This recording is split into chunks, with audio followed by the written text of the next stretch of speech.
attention brought to her, but certainly what a great daughter God's given to me, and glad about that. Great day we had yesterday here in the church. Had my good friend, Brother Brian Layman, the owner of the Amish Country Popcorn, was here all weekend long and really helped our people out on Friday night with business leaders. And then on Sunday, he taught my Sunday school class. Then he taught a class at 5 o'clock. And then he gave a testimony during the evening service last night about his special needs daughter and how God answered prayers with her and kept her alive. And now is using her to be able to get the gospel out through Gospel Track. And what an amazing story Brother Layman is. And what a man of God, what a man of faith, I should say. And I like getting around people like that. It stirs my faith, and it gives me to be able to believe in this thing of prayer and that God can answer prayer. And I know all of those who were in church yesterday truly were blessed by it. And what an amazing day. Over 30 people saved and 13 baptized, and visitors were close to 100 visitors yesterday. Attendance was out of this world. Just a great day all the way around. And we're still pushing forward, asking God to do something great. I believe he will. And asking God to see what God can't do in this campaign to be able to help us to be able to reach many people for Jesus Christ. Today, I want to talk to you about two words, I fear. In Daniel chapter 1, verse 10, and the prince of the eunuchs said unto Daniel, I fear my lord the king, who hath appointed your meat and your drink, for why should he see your faces worse liking than the children which are of your sort? Then ye shall make me endanger my head to the king. Now, what or who you fear determines what or who you put your faith in. Fear is real. Throughout the scriptures, you will see God command the believer to fear not. But the scriptures also command the believer to fear God. So fear in itself is not a bad thing. It's who you place your fear on that determines whether your fear is good or bad. The prince of the eunuchs was fearful of Nebuchadnezzar, and rightfully so.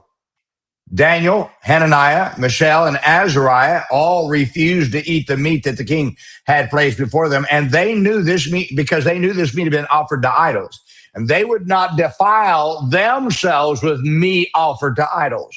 These four young men feared God, but the prince of the eunuchs feared the king.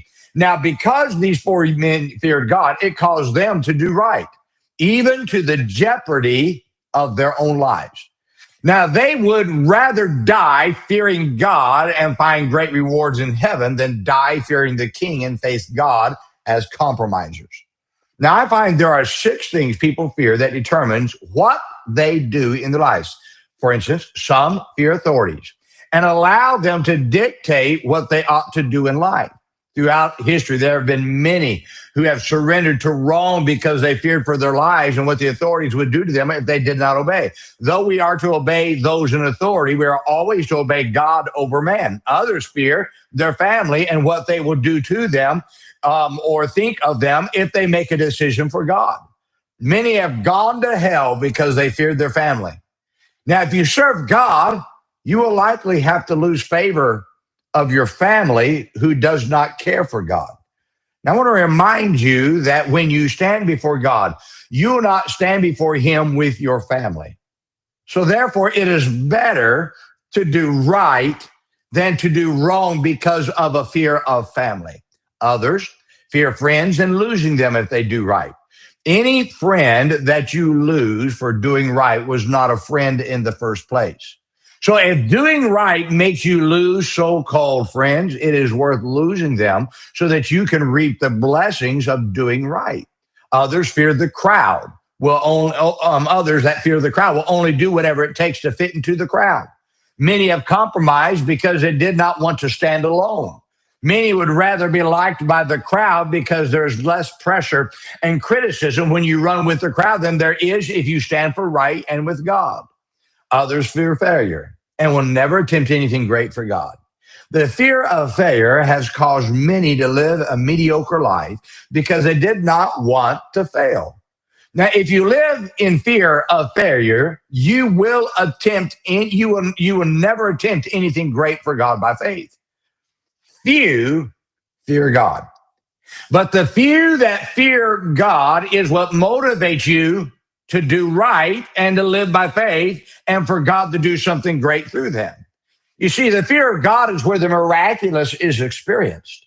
And the blessings of God are enjoyed when you fear God, because the fear of God causes you to obey. The fear of God causes you to step up by faith. The fear of God moves you into the right places instead of the wrong places. You can place your fear on other things and fail in life, or you can place your fear in God and find that it always produces God working through your life miraculously because of faith. So I ask you, where is your fear placed?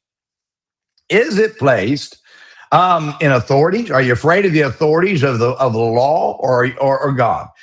Is your fear in your family and what they think about you, and you don't want to lose their fellowship?